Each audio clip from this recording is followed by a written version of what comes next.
Have you ever watched adaptations of literary works by filmmakers you admire and vividly experienced how the two directors' styles uniquely complement that source material? Well, I have. So let's get started.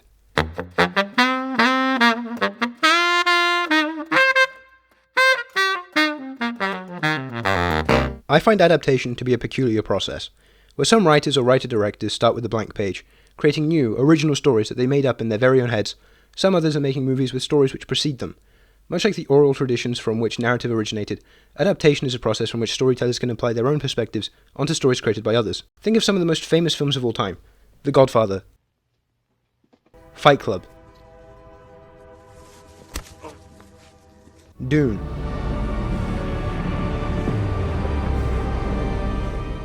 or any interpretation of a character like Batman, from West to Pattinson. Some writers, such as Shakespeare and King, seem to have a plethora of adaptations released each year. At its core, adaptation is a combination of one or more authorial voices in discussion with each other in order to relay a narrative through the adaptation. Let us take the aforementioned Stephen King, who, even if you haven't read any one of his works, you're likely to have an awareness of what his voice is: violent horror, sometimes with supernatural elements, and personal character drama. Thus, when watching It or The Monkey, judging by conventions of what a Stephen King story should be, an audience can likely assume at the very least that the two are somewhat related. Same goes for Stand By Me and The Shawshank Redemption. However, I find that what is most interesting is the combination of voices through the process of adaptation, the pairing of distinct source material and auteur. As the title suggests, two of my favourite examples of adaptation are those of two major films based off of the works of William S. Burroughs, Naked Lunch and Queer, both of which are helmed by directors who I would label as auteurs. To be exact, the auteur theory, as originally referred to by American critic Andrew Sarris, is the theory that the director is the primary authorial vision behind a motion picture. With this concept in mind, it is believed that much of a film bears the trademarks and stamps of the director.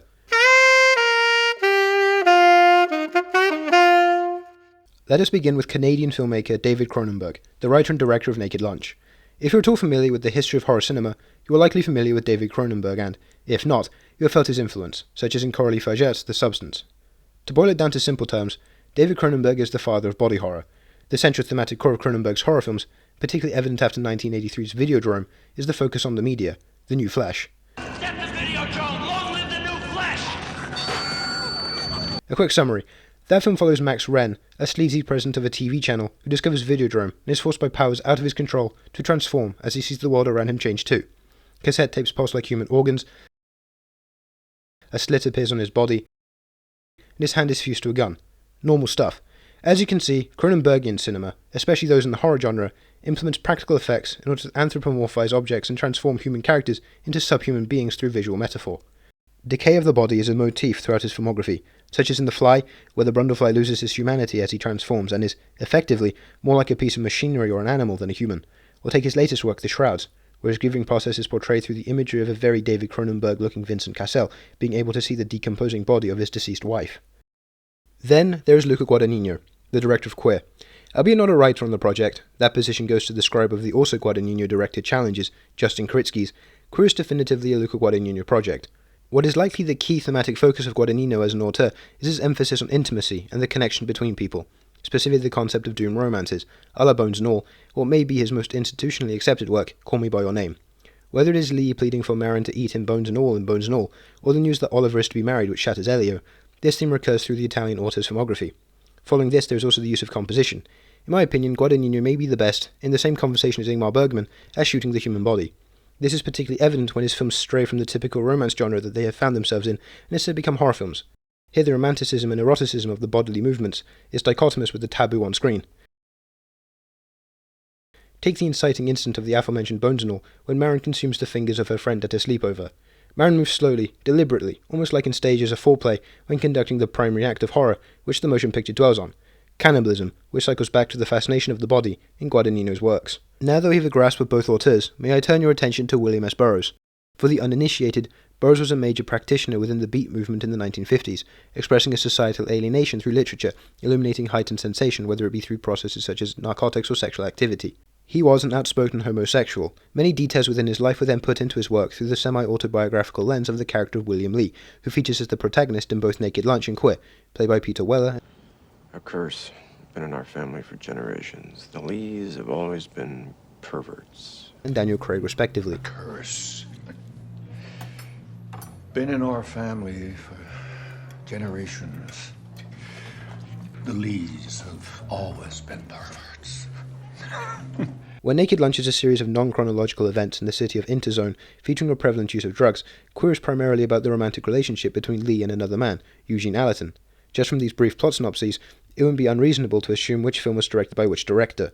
Yet within the framework of the stories of William Lee, I find it interesting that both films seem to have more of an interest with the man William S. Burroughs rather than the metonymy. In my opinion, the most impressive thing about Naked Lunch is the use of the typewriters. As a result of Bill Lee's heist, the typewriters no longer look like mere typewriters. Instead, they look different. One is almost H.R. Giger-like in design, another is an alien head, and the most important, the one who's more of a character than any of the others, the cockroach typewriter. The image of the typewriter, species be damned, is so incredibly Cronenbergian. Like Max Wren with his TV station, and Allegra Geller with her video games, Bill Lee, through his writing, engages with and creates media. Although not considered a horror film through typical genre conventions, this is the source of the horror audiences expect from David Cronenberg. Well, this and the sexual predator who's made out to be a centipede-like insect consuming a victim through wonderfully hyperbolic, grotesque expression. But, returning to the cockroach typewriter, they are the most clear connecting thread between Naked Lunch and the rest of the Cronenberg oeuvre. Cockroaches, just in general, are a symbol of decomposition and decay. Then, there is the symbolism of the drug trade through the cockroach. The cockroach typewriter goads Lee on, making him unable to use any other typewriters, as it kills them.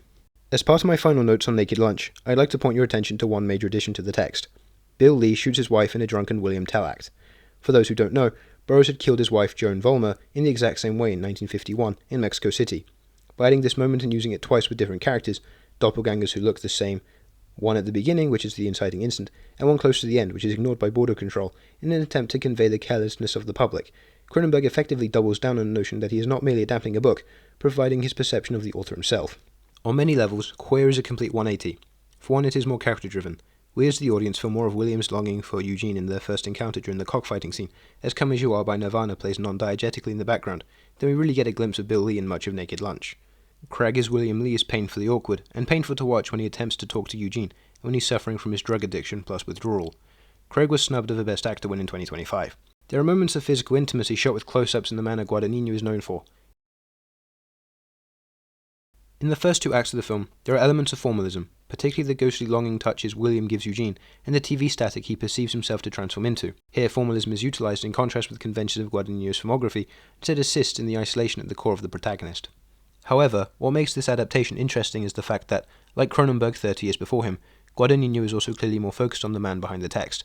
This is evident as much of the culmination of the film's thematic through-line is original.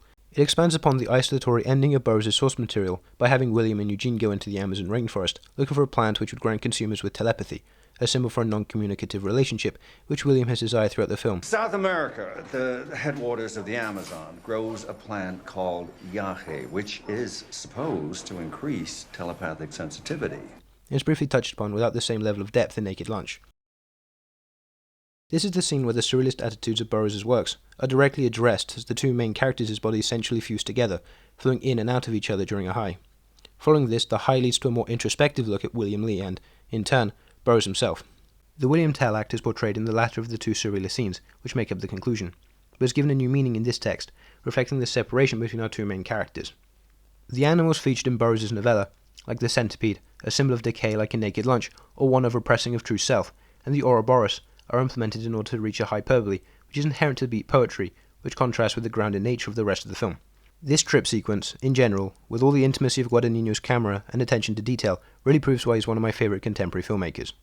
Then, as per the tradition of Guadagnino romance films, the relationship ends, spiritually destroying William, who is forced to be left behind, as his lover disappeared from his life.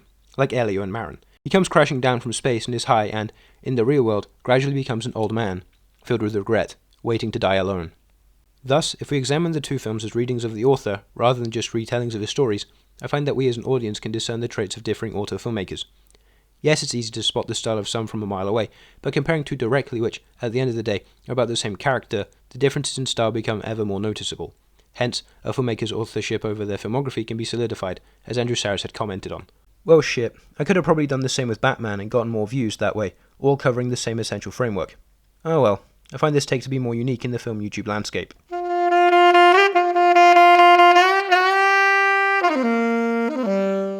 If you enjoyed this, please consider liking, commenting, subscribing, hyping, whatever it is that all the proper YouTubers want their audiences to do. I post weekly movie reviews, anywhere between 1 and 3 per given week, and strive for a bare minimum of one of these essay-type videos a month. Here's a quick teaser for what essay comes next, and stick around just after that for a brief film recommendation.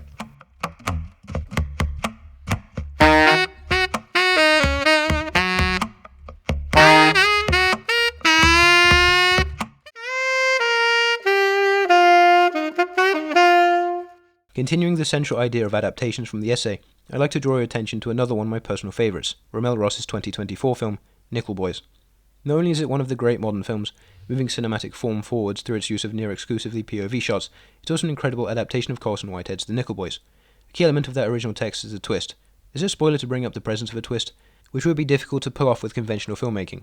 But alas, the film was able to pull it off. Moreover, where the film is as true to life as possible, using the language frequented in the early 60s against the marginalised black characters, the film is constructed so as to be watched by larger audiences, concealing some of the more hard-to-watch elements of the source material. Nickel Boys is a real must-watch. Well, that's all. Keep on watching movies, and form your own opinions.